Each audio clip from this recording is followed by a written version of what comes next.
Ladies and gentlemen, welcome to the Average Outdoors channel. It is a scorcher out here, but I have got the unique opportunity to meet one of my idols. I am in the presence of greatness. I am beyond excited to get shooting today. Let me show you what I'm working with today. It's gonna be a lot of fun. Dan Wesson Fury Elite in 10mm. Are you kidding me? This is wild. I cannot believe I get to shoot this gun today. What a dream. When this gun first came out, I was so excited. I just knew that it was right up my alley. Steel frame, double stacked 1911 in 10mm, suppressor sights, threaded barrel. It did not get too much better for me than that until I saw the price. These were going on the street when they were available. They're not even available anymore. But when they were going from $5,000 to $6,000. $5,000 to $6,000. All hopes and dreams immediately crushed because $5,000, $6,000 is just way more than I would ever spend on a pistol unless I won the lottery, which I have not. This is on loan, and I'm gonna take full advantage of my brief time with it. Now this video is just gonna be a quick overview, my initial impressions, me shooting it. And I gotta say, when you first pick up this pistol, you notice the heft of that full steel frame. Secondly, you notice the texturing on these G10 panels. They are aggressive, not uncomfortably so. And I gotta say that overall, this grip on this double stack is one of the better ones that I've held and shot. It feels really good. It's a full frame, obviously. You have to have bigger hands to get your meat hooks around this thing. But it doesn't feel like a 2x4. It actually feels your hand very nicely. The front checkering is pretty aggressive and it locks in your hand. I'm excited to get this thing running quickly. The texturing on this thing is interesting. Now, it almost is reminiscent of a Parkerized finished gun, but it's smoother than that. Dan Wesson is calling it a black poly coat or polymer coat, and it has an interesting way of retaining the oil, kind of like a Parkerized finish, and it has that matte look to it and feel. It doesn't feel smooth. It's kind of got an interesting rougher texture. The cocking force, the slide force, the spring on this thing is absolutely stiff. It is. You've got to really grab a hold of these front serrations if you're going to use those and pull back. It kind of takes you by surprise the first time you do it. The first time I thought maybe the safety was on because it just didn't want to budge. You've really got to assert yourself, grab that and go, because the spring rate on this is stout. I'm sure that's just so it can handle the bigger, stouter 10mm rounds without any troubles.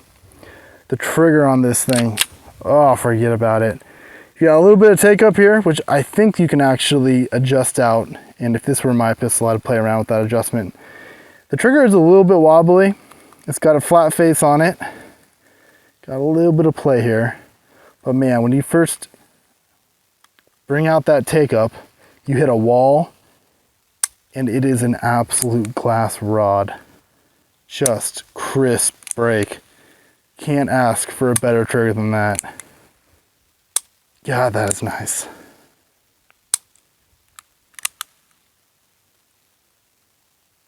Yeah. Curiosity, let's get this thing on a scale. See what it's at. 3 pounds.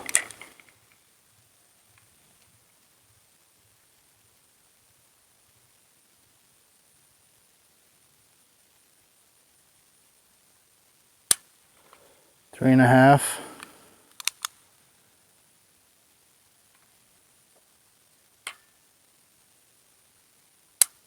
Three. So you're right in that 3.5 pound trigger. God, that is nice. I like that a lot. Let's load this thing up. As I've just been playing around with this, I locked open the slide and I noticed that when you go to release the slide lock doesn't release itself. The spring right there isn't strong enough to overcome this detent right here. So you actually have to manually hit the slide lock.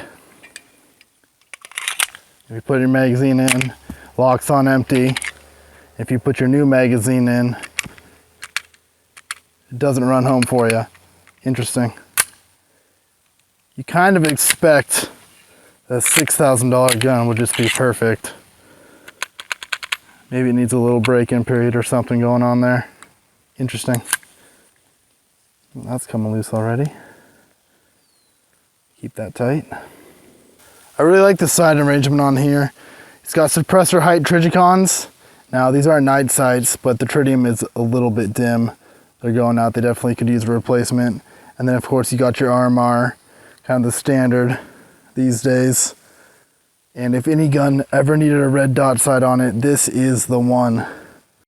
I wish I had some full power 10 mil to run through this. Unfortunately, this American Needle's all I got, and it's not much hotter than 40, so it will be a breeze for this Dan Wesson. And Italian made mags, probably Metgar, seem to be quality. First shots, I got these plates up at 15 yards. Again, you see that? It doesn't slide home there. All right.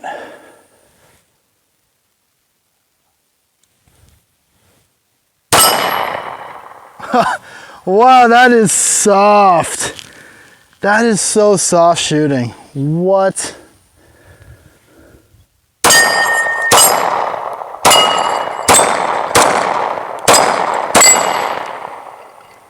And a stovepipe. Little jam here. Huh. Not what you want to see. I lubed this guy up before I came out today, so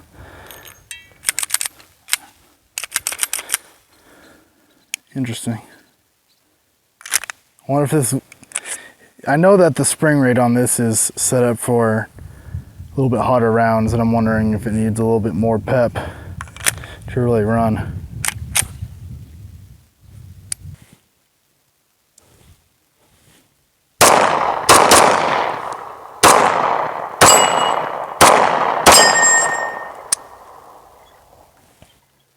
Did not lock back on empty. It did not. Come on. I wasn't riding it either.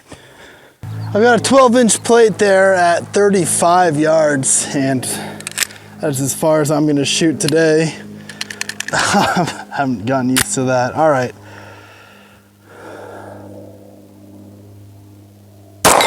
Oh yeah. I can see that it's favoring ever so slightly to the left, but that's just right on. Goodbye. Gosh, what a soft shooting gun.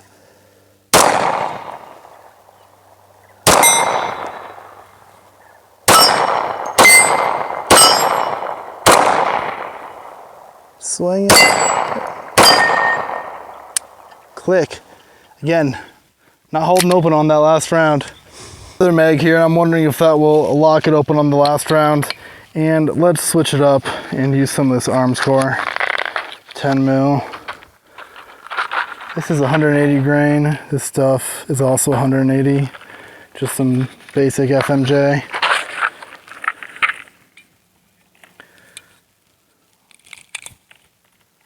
After shooting a few other 10 millimeters, I by far, without a doubt, this one has got to be my favorite. I mean, it is on another level. I really wish I could shoot it out to 100 yards, but I can't risk setting fire to all this grass. Don't have a hose out there, unfortunately. Magazines are relatively easy to load.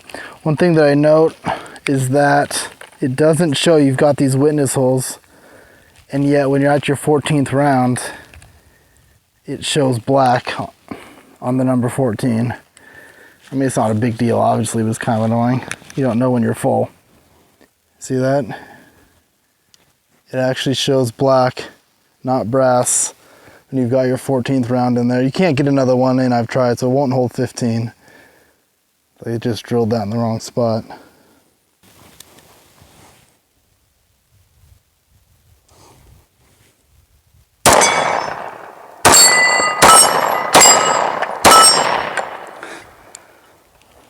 Oh no, jam! Is that failure to feed or failure to extract? Oh, failure to feed.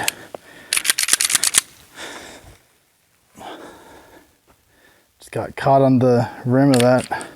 This thing's getting hot. One thing to note is how awesome this thing ejects. All my other 10 mil pistols just rocket these casings. And these ones got a nice little pile right where you're standing. Makes cleanup nice and easy.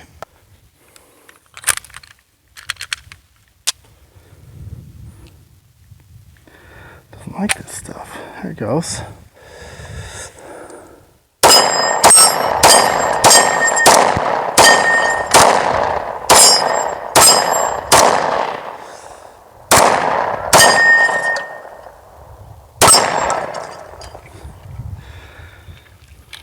Got that thing swinging.